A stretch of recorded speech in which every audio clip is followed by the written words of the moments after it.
안녕하세요. 부동산을 보는 눈 리얼아이 박감사입니다. 너무 날씨가 추워요. 올해 시작은 다 잘하고 계신지 모르겠습니다. 올해도 어김없이 집값은 계속 오른다는 이야기가 나오고 있어요.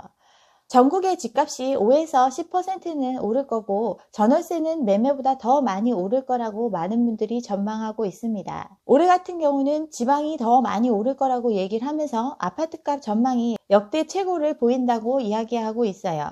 저금리에 공급이 부족하다. 집은 별로 없는데 살려는 사람이 너무 많아서 올해도 집값이 오른다고 계속 얘기들을 합니다. 정말 집값은 끝없이 오를 수 있을까요? 그래서 오늘은 여지껏 집값이 오른 이유에 대해서 한번 과거부터 살펴보는 시간을 준비해 봤습니다. 다른 재화들은 그대로 있는데 집값만 이렇게 많이 오를 이유가 특별히 있었을까요? 부동산 버블의 원인은 대외적인 요인과 대내적인 요인으로 나누어 생각해 볼 수 있습니다. 먼저 시장에 가장 큰 영향을 줬던 건 금리죠. 한국과 미국의 기준금리 추이를 보면 미국은 리먼 사태에서 시작된 금융위기를 극복하기 위해서 급격하게 금리를 낮추는 정책을 폈습니다. 기준금리가 5%가 넘었었는데 불과 2년 만에 0%대로 금리를 급격히 낮췄어요. 그리고 그 후유증을 극복하기 위해서 장기간 제로금리를 유지를 했습니다. 그러다가 15년 말부터 해서 디레버리징 시기로 접어들죠. 디레버리징 상황에 접어들면서 0%대 금리에서 계속해서 금리를 상승시키는 정책을 폈습니다. 세계 경제 중심인 미국이 이러한 금리 정책을 펴다 보니까 우리나라도 그에 따라갈 수밖에 없어요. 우리나라도 금융위기의 영향을 받죠. 그래서 급격하게 금리를 내립니다. 미국이 장기간 제로금리를 유지하는 동안에 우리나라는 금리를 소폭 올려요. 그러다가 전 세계적인 저금리의 영향으로 우리나라도 저금리 기조를 유지하게 됩니다. 그런데 미국이 디레버리징을 시작한 시기에 우리나라는 미국과 다른 행보를 보입니다. 미국은 디레버리징을 위해서 금리를 계속 올리는데 우리나라는 금리를 오히려 내리는 정책을 폈어요. 미국의 금리 상황이 우리나라에 무슨 상관이냐 이렇게 생각할 수도 있지만 미국의 금리는 세계 경제에 큰 영향을 끼칩니다. 페드가 통화 긴축을 해서 금리를 높이게 되면 우리나라에 투자했던 외국계 투자자가 더 이상 우리나라에 투자할 이유가 없죠. 그래서 우리나라에 투자됐던 돈이 미국으로 다시 빠져나가면서 우리나라 돈을 찾는 사람도 줄어들어서 통화 가치도 떨어지게 되고 경제적으로 큰 타격을 받습니다. 미국에서 돈값을 더 쳐준다는데 굳이 리스크가 더 큰 우리나라에 투자할 이유가 없으니까 한국에 들어온 돈이 빠져나가는 충격을 받게 됩니다. 2014년도에 한은은 기준금리에 대해서 굉장히 신중한 입장을 보이고 있었습니다. 미국이 장기간 저금리를 유지하고 있었으니까 미국이 곧 디레버리징, 금리 인상을 시작할 수 있으니까 이를 고려해서 금리를 올려야 된다라는 의견이 있었어요. 그리고 금융시장의 안정이 무엇보다도 중요하기 때문에 기준금리를 더 내려서는 안 된다는 의견이 강했습니다. 물론 반대되는 얘기도 있었죠. 신흥국으로서 고성장을 거듭하던 우리나라가 이제 어느덧 선진국 문턱에 가니까 성장이 더뎌지는 현상이 나타나고 있었고 그만큼 경제 전반이 침체를 겪고 있는 상황이었어요. 이러한 상황을 탈피하기 위해서는 금리 인하가 필요하다라는 목소리도 있었습니다. 그래서 한해는 계속 동결하고 있었는데 금리를 올릴지 내릴지 이렇게 방향을 결정해야 하는 미묘한 시점에 경제부총리와 한은 총재가 만나죠. 이 회동 이후에 기준금리 인하에 힘이 쏠렸고 금리가 인하됐습니다. 척하면 척 너무나 유명한 얘기인데 척하면 척 이후로 금리 인하는 시작이 됐어요. 오히려 금리를 올려야 된다는 의견이 있었음에도 금리는 내리는 포지션을 취했습니다.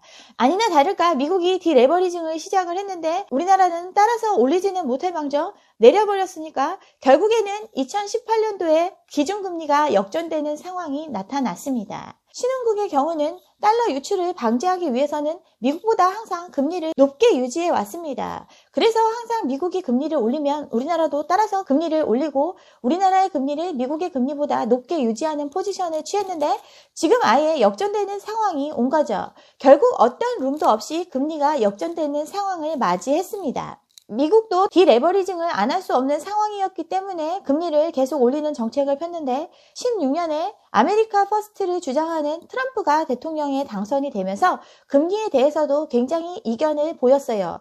페드는 그동안 풀린 유동성을 흡수하기 위해서 점진적인 금리 인상을 통해서 디레버리징을 실시해야 된다고 판단을 했고, 그래서 15년부터 19년 사이에 긴축 정책을 폈는데, 이 과정에서 트럼프와 마찰이 있었던 거죠. 미국 대통령이 됐으니까 경제 더 활성화시키고 하려면 더 돈 풀어줘야 되는데 페드가 안 해주니까 트럼프가 거의 페드를 잡아먹을 듯이 계속 욕하고 했었죠. 미국의 디레버리징 실시는 바로 결과가 나타났죠. 2018년도 금융시장에서 현금이 가장 최고의 수익률을 거뒀습니다. 어디 자산시장에 투자해가지고 돈 버는 게 중요한 게 아니고 갖고 있는 현금 지키는 게 가장 큰 수익률을 거둘 수 있었어요. 이게 디레버리징의 효과죠. 디레버리징은 유동성으로 키워온 실제와 금융 간의 괴리를 줄이는 필수적인 과정입니다. 그런데 디레버리징의 과정이 완료되기도 전에 이제 디레버리징을 멈추죠. 미국 대통령 선거도 앞두고 있었고 미국의 정치적인 상황까지 고려돼서 이 디레버리징이 중단이 됐습니다. 그리고 역병 사태가 터진 거죠. 역병 사태 이후에 금리는 다시 최저로 떨어졌습니다. 실효 하한으로 떨어졌어요. 0%대 금리를 채택하고 있는데 이것도 모자라서 직접 돈 뿌리기를 하고 있는 게 지금 상황이죠.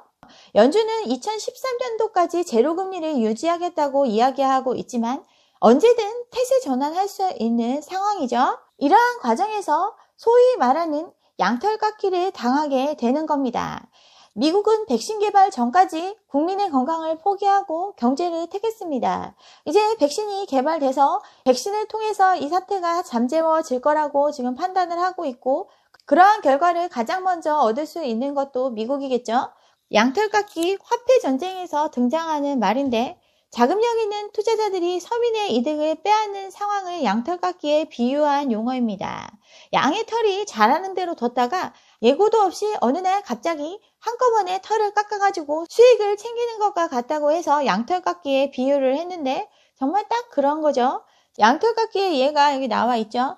금융자본가들이 먼저 신용대출을 확대해서 일반인들이 투자를 늘리도록 유도한 후에 갑자기 대출을 회수하거나 억제해서 자산 가격의 폭락을 유도하고 가격이 폭락한 자산을 헐값으로 사들이는 과정을 통해서 엄청난 수익을 거두게 되는 것을 의미합니다. 2008년 금융위기 이후에 이러한 상황이 나타났었는데 그때의 상황이 데자뷰처럼 느껴지는 건 저만 그런가요?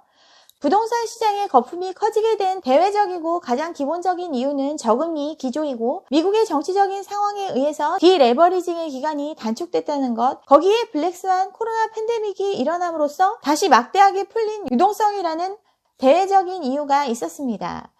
그렇지만 다른 자산시장과 달리 특별하게 부동산이 더 많이 오른 데는 대내적인 영향이 컸습니다.